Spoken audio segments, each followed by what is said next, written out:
The numbers are in, and they're official. The Social Security Administration just confirmed the cost of living adjustment for October 2025, and millions of Americans are about to see their monthly payments change. But here's what nobody is talking about.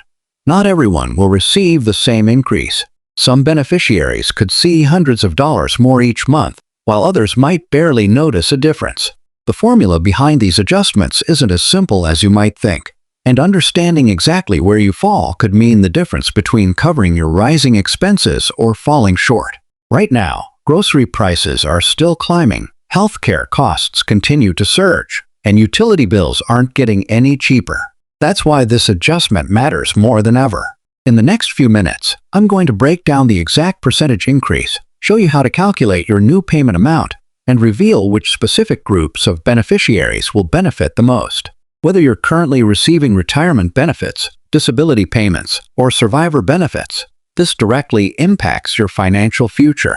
Stay with me because I'll also share 3 critical dates you need to mark on your calendar and one common mistake that could delay your increased payment. Let me be completely straight with you about what's happening with Social Security right now, because there's a lot of confusion out there, and I want to make sure you have the facts. The Social Security Administration has officially announced the cost of living adjustment for October 2025, and while any increase is welcome news, the reality is more nuanced than most headlines are telling you. This adjustment is based on a specific formula that the government has used for decades, tied directly to something called the Consumer Price Index for urban wage earners and clerical workers. Now I know that sounds like a mouthful, but what it really means is that the government looks at how much prices have changed for everyday items like food, housing, transportation, and medical care, then adjusts Social Security payments to help keep pace with those rising costs. The challenge we're facing in 2025 is that inflation has been behaving differently than it has in previous years. We've seen periods where prices skyrocketed, then seemed to stabilize, and then crept up again in certain categories. This creates a situation where the cost of living adjustment might feel substantial on paper, but doesn't quite stretch as far as you'd hope when you're actually standing in the checkout line at the grocery store or paying your heating bill in the winter months. The Social Security Administration calculates this adjustment by comparing the average price levels from the third quarter of the previous year to the third quarter of the current year, which means the increase you're seeing now reflects economic conditions from several months ago, not necessarily what you're experiencing at this very moment. What makes this October 2025 increase particularly interesting is how it affects different categories of beneficiaries in different ways. If you're someone who started collecting Social Security benefits many years ago, your base amount is lower than someone who just started receiving benefits recently, which means even though you're getting the same percentage increase, the actual dollar amount added to your check will be smaller. On the flip side, if you delayed taking your benefits until age 70 to maximize your monthly payment, that same percentage increase is going to translate into significantly more money in your pocket each month. This is one of those situations where the decisions you made years ago about when to start collecting benefits continue to impact your financial situation today. There's also the matter of how this increase interacts with Medicare premiums, which is something that catches a lot of people off guard every single year. Most Social Security recipients have their Medicare Part B premiums automatically deducted from their monthly checks, and these premiums tend to increase annually as well. The government has a provision called the Hold Harmless Rule that's designed to protect most beneficiaries from having their net Social Security payment decrease when Medicare premiums go up. But this protection doesn't apply to everyone. If you're a higher income beneficiary, if you're new to Medicare, if you're not yet collecting Social Security, or if you have both Medicare Part A and Part B, but your Part B premium isn't being deducted from your Social Security payment, you won't be protected by this rule. What this means in practical terms is that some people will see the full benefit of the cost of living adjustment in their bank account, while others will watch a portion of their increase get eaten up by higher Medicare costs before they ever see it. The timing of these payments is another crucial detail that affects how and when you'll actually receive your increased amount. Social Security payments follow a specific schedule based on your birth date, and this schedule doesn't change just because there's been an adjustment. If you were born between the 1st and the 10th of the month, your payment arrives on the 2nd Wednesday of each month. If your birthday falls between the 11th and the 20th, you receive your payment on the 3rd Wednesday. And if you were born between the 21st and the end of the month, your payment comes on the fourth Wednesday. However, there's an exception to this rule for people who started receiving benefits before May 1997, or for those receiving supplemental security income, who typically receive their payments on the first day of the month. Understanding this schedule is important because you'll want to know exactly when to expect your increased payment to hit your account, so you can plan accordingly. Now, let's talk about who's really going to notice the biggest impact from this adjustment. Obviously, if your monthly benefit amount is already on the higher end of the spectrum, a percentage increase is going to give you more additional dollars than someone whose benefit is smaller. But there are other factors at play here too. People receiving disability benefits through Social Security disability insurance are subject to the same cost of living adjustment as retirement beneficiaries, which means they'll see their payments increase by the same percentage.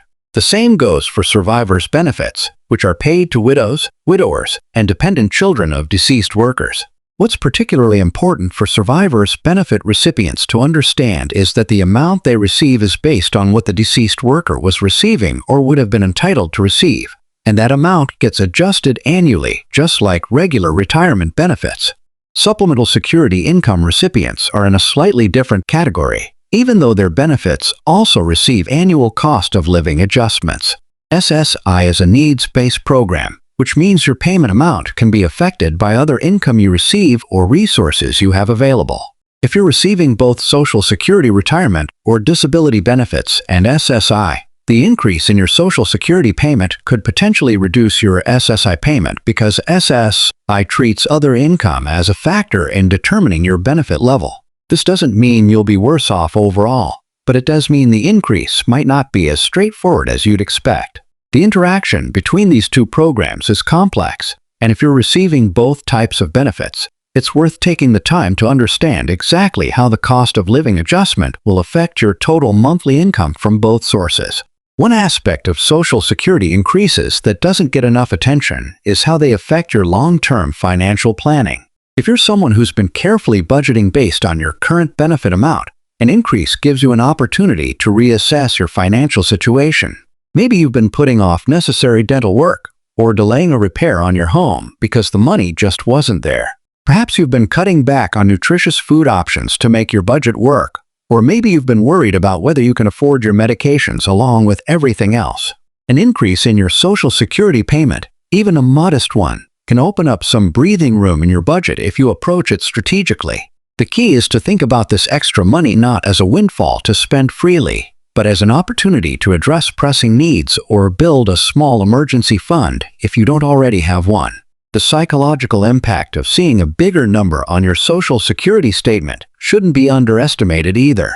For many people, Social Security represents the majority of their retirement income, and watching that number inch upward year after year provides a sense of security and stability. It's a reminder that the system is designed to help protect your purchasing power over time, even though it doesn't always feel like it's keeping pace with your actual expenses.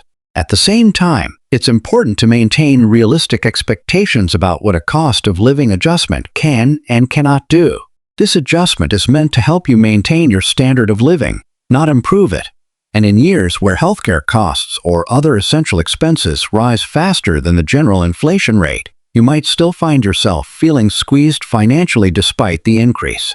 There's also the question of taxation, which affects some Social Security beneficiaries, but not others.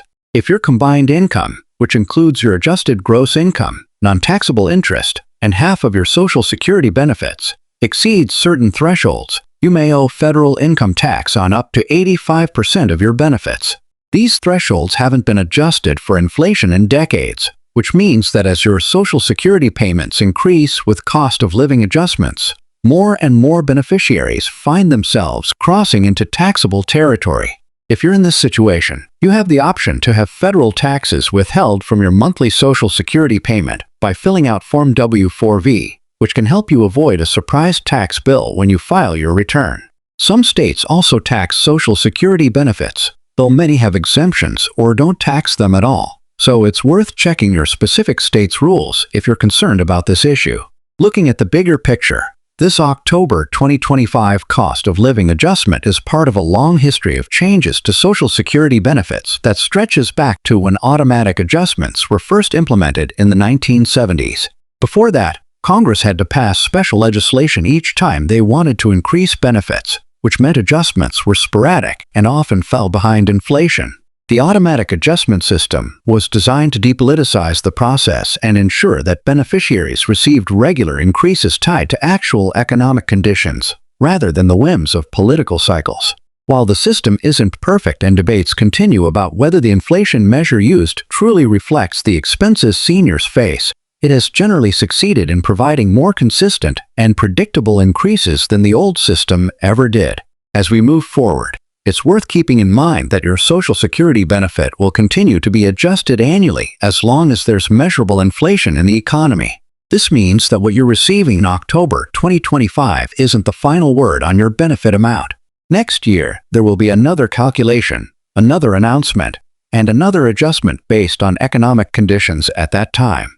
Building this expectation into your long-term financial planning can help you stay prepared and avoid being caught off guard by changes in your monthly income. The best approach is to treat Social Security as one important piece of your overall retirement income strategy, supplementing it with whatever other resources you have available, whether that's savings, pension income, part-time work, or support from family members.